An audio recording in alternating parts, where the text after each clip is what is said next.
Hey guys, welcome to my channel ज्ञान की गरीबी। आज हम बात करने वाले हैं फार्मास्यूटिकल एनालिसिस की, जो कि फर्स्ट सेमेस्टर में है बी फार्मेसी फर्स्ट सेमेस्टर के अंदर यूनिट 5 की, जिसमें हम बात कर रहे थे कंडक्टोमेट्री टाइट्रेशंस के बारे में, जिसके अंदर हमने पिछले वीडियो में बात की थी एसिड बेस टाइट्रेशन की और प्रेसिपिटेशन टाइट्रेशंस की।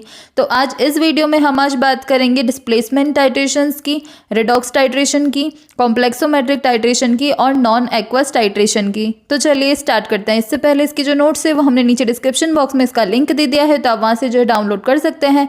एंड आपने अभी तक हमारे चैनल को सब्सक्राइब नहीं किया है तो please subscribe to the channel and hit the bell icon so आपको हमारे चैनल की नोटिफिकेशंस मिलते रहें। तो चलिए स्टार्ट करते हैं।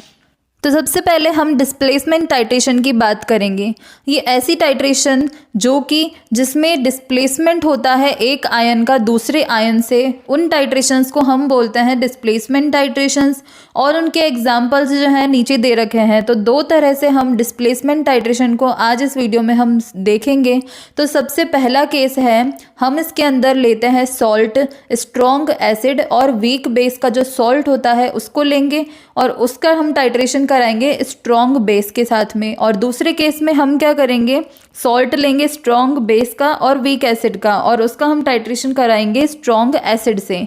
तो सबसे पहले हम देखेंगे, सबसे पहले हम सॉल्ट बनाएंगे स्ट्रॉन्ग एसिड और वीक बेस का।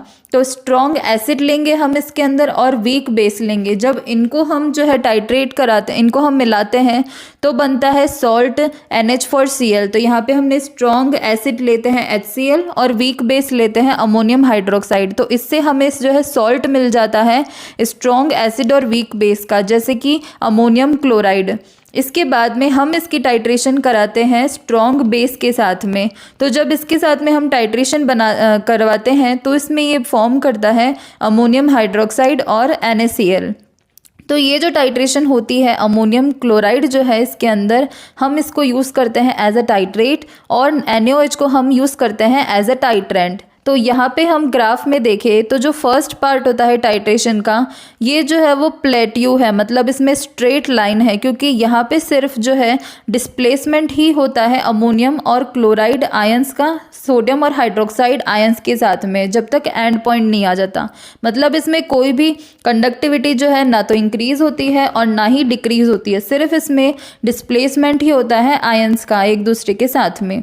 उसके बाद में जब एंड पॉइंट आ जाता है, इसके बाद में जब हम फर्दर NaOH को ऐड करते हैं तो उससे जो है इंक्रीज होने लगती है कंडक्टिविटी सॉल्यूशन की। तो यहाँ पे हम ग्राफ में सेकेंड लाइन से जो है देख सकते हैं कि जब एंड पॉइंट आ जाता है उसके बाद में तेज़ी से जो है वो कंडक्टिविटी इंक्रीज होने लग जाती है। तो ये था फर्स्ट केस। अब सेकंड केस में हम देखें, हम यहाँ पे जो है सॉल्ट लेंगे स्ट्रॉन्ग बेस और वीक एसिड का। तो हम नीचे ब्रैकेट में देख सकते हैं, यहाँ पे हम स्ट्रॉन्ग बेस जो है फॉर एग्जांपल हमने सोडियम हाइड्रोक्साइड लिया है और वीक एसिड हमने लिया है एसिटिक एसिड। तो इन दोनों का जो सॉल्ट बनता है वो होता है सोडियम एसिटेट।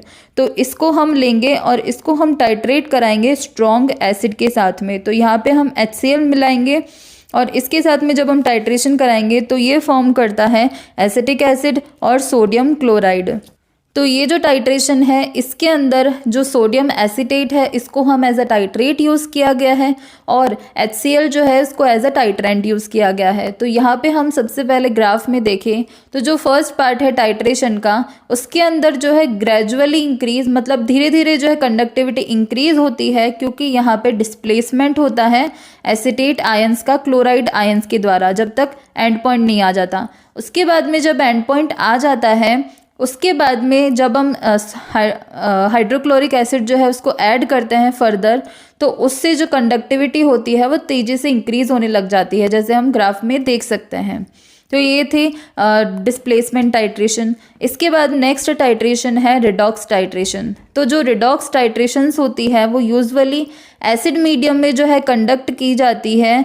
तो इसके अंदर जो एंड पॉइंट होता है वो हम डिटरमाइन करते हैं, क्योंकि जो हाइड्रोजन आयन की जो कंसंट्रेशन होती है वो इसके अंदर कम होने लग जाती है, डिक्रीज होती है। जैसे हम ग्राफ में देख सकते हैं कि जो कंडक्टिविटी है वो धीरे धीरे जो है वो तेज़ी से डिक्रीज हो रही है हाइड्रोजन आयन की कमी होने की वजह से।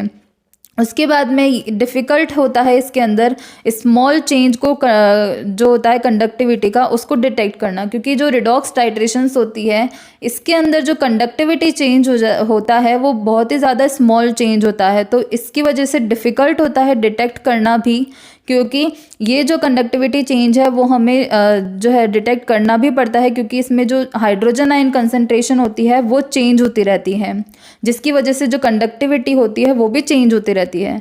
तो इसके लिए जो है रिडॉक्स टाइट्रेशन जो होती है उसके अंदर कंडक्टिविटी मेजरमेंट्स जो है वो किए जाते हैं। तो इसमें हम एग्जाम्पल जो है दिया गया है कि जब हम टाइट्रेशन कराते हैं फेरस आयंस का डाइक्रोमेट आयंस के साथ में तो क्या होता है, तो जब फेरस आयंस जो है वो डाइक्रोमेट आयंस के साथ में जो है टाइट्रेट करते हैं और उसके अंदर कुछ H+ आयंस भी होते हैं, तो ये सब जो टाइट्रेशन होती है इसकी वजह से जो है फॉर्म होते हैं Fe3+ Cr3+ plus H2O molecules जो है वो निकल जाते हैं। तो यहाँ पे जो H+ आयंस है वो यहाँ पे कम होने लग जाते हैं टाइट्रेशन के बाद में। इसके बाद में नेक्स्ट टाइट्रेशन है कॉम्प्लेक्सोमेट्रिक टाइट्रेशन।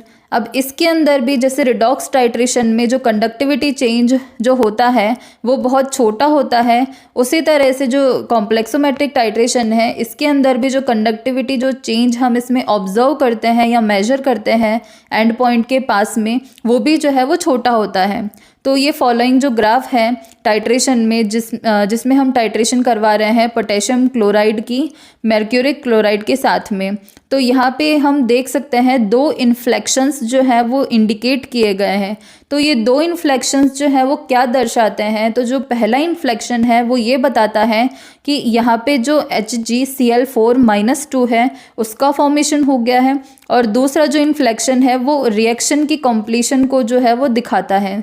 तो इसमें जो है वो इतना सब बता रखा है कि जो 2 इन्फ्लेक्शंस है इसके अंदर फर्स्ट इन्फ्लेक्शन बताता है कि HgCl4- का जो है फॉर्मेशन हो गया है, और दूसरा जो है बताता है कि रिएक्शन जो है वो कंप्लीट हो गई है। उसके बाद में नेक्स्ट है नॉन एक्वस टाइट्रेशन। तो जैसे एक्वस मीडियम में हमने देखा कि जो टाइट्रेशन है वो कंडक्टिविटी मेजरमेंट्स के द्वारा कैरी आउट की जाती है, वैसे ही जो नॉन एक्वस टाइट्रेशन होती है उनको भी कंडक्टिविटी मेजरमेंट करके ही जो है परफॉर्म की जाती है। तो ये जो टाइट्रेशंस होती है वो होती है वीक एसिड्स की या वीक बेसिस की।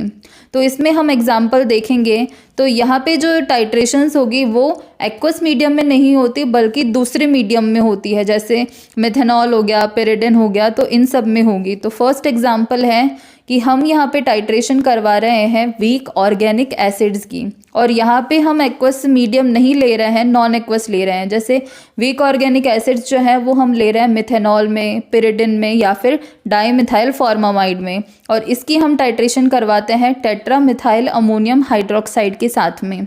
तो ये भी जो है वो एक्वस मीडियम में नहीं होता है, ये होता है मिथेनॉल बेंजीन या फिर पिरिडिन बेंजीन में। तो इसकी जो है हम टाइट्रेशन करवाते हैं, ये एग्जाम्पल हो गया। सेकेंड एग्जाम्पल है हम टाइट्रेशन करवाते हैं वीक बेसिस की परक्लोरिक एसिड के साथ में, और ये जो परक्लोरिक एसिड होता है वो होता है डाइऑक्साइन फॉर्मिक एसिड के अंदर। तो ये जो है वो कुछ एग्जाम्पल थे नॉन एक्वस टाइट्रेशन के। सो गाइज ये थे कुछ कंडक्टोमेट्रिक टाइट्रेशंस जिसके अंदर हम आज इस वीडियो में हमने पढ़ा displacement titration, redox titration, complexometric titration और नॉन एक्वस टाइट्रेशन, और पिछले वीडियो में हमने देखा था एसिड बेस टाइट्रेशन और प्रेसिपिटेशन टाइट्रेशन। सो गाइज अगर आपको कोई भी इस रिगार्डिंग डाउट हो तो आप कमेंट सेक्शन में जो है कमेंट कर सकते हैं, और इसके जो नोट्स है वो हमने नीचे डिस्क्रिप्शन बॉक्स में इसका लिंक दे दिया है, तो आप वहाँ से जो है डाउनलोड कर सकते हैं। And thanks for watching this video, and if you like this video please hit the like button and subscribe my channel ज्ञान की गरीबी and hit the bell icon to get notifications for my new videos.